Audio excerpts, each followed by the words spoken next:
The story named The Boy Who Cried Wolf. The sheep were very important to everyone in the village. In the spring, they sheared off the sheep wool. The wool was then combed or corded and spun. Everyone in the village shared in the work of caring for their animals. When the girls and boys were old enough, they watched over the sheep so that the sheep didn't wander away from the fold and become meals from wolves or mountain lions. One day, a boy's father said to him, "Son, it's time that you help to take care of the sheep. Tonight you will watch over them." The boy was excited and proud to be given such an important responsibility. He would do the best job of watching over the sheep that anyone had ever done. He could hardly wait to get started. At supper, his father explained what was expected of the sheep watcher. "The first thing is to keep any of the sheep from wandering away," he said. "The second thing you need to do is watch out for wolves. If you see a wolf anywhere around, just yell 'Wolf, wolf' as loud as you can, and people will come to help. Any question?" The boy said, "No, sir.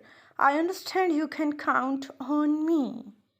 "You can count on me." There was a full moon in the sky. The boy looked over the flock of sheep and he decided that it would be a good idea to have a wolf drill. So he threw back his head and shouted, "Wolf, wolf!" And they began to run as fast as they could toward the meadows. The people's run. "Then it's not any wolf," the boy said. "This is a wolf drill so everyone can practice for the real thing."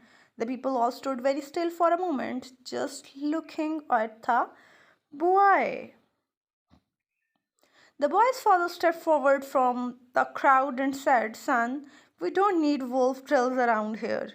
We all know what we are supposed to do." The villagers turned and walked back to the village. The boy and the sheep were alone again in the moonlight. Then instead of muttering things he couldn't quite hear, they would tell him that he was a fine guardian for the sheep. Well, things did work much better this time.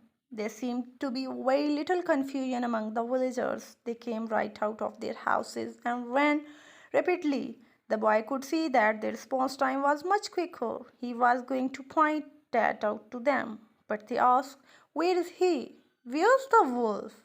Where's the wolf, boy?" Nobody said anything, but some of them looked very angry. The boy's father said, "I'm sorry, folks. Go on and back home." Go on back home? It was much later when the boy became aware that one of the moon shadow was moving. He watched closely for a long time, knowing that his eyes had fooled him before. He wanted to call for help, but he knew that this time he had to be absolutely sure before raising the alarm. The boy strained to see in the dark. The shadow carefully moved away from the bushes and trees and stood in the open. It was definitely a wolf. "Help! Help! Wolf!" he howled. As he ran into the flock, the sheep scrambled out of his way. He yelled, "Wolf! Help! Wolf!" and he saw the wolf bounding away with a lamb. The sun was starting to rise before the sheep were rounded up. Lights had come into the village and people began to move about. Soon his father came out into the meadows. The boy told his father what had happened, and his father looked very concerned. "Son," he said, "last night you called for help 3 times when you didn't need it. You gave 3 false alarms. So when you really did need help, everyone just thought that you were trying to fool them again and they didn't come. Now we have lost one of our sheep." Then he hugged his son and went to tell the other villagers what had happened. The next night, the villagers caught the wolf in a trap before it could get any more sheep. The boy never gave out any more false alarms, but for years the other children teased him by yelling, "Wolf, wolf," at him. As time passed, however, they stopped doing that, and he grew up to be a fine man, a good father, and a leader in the village.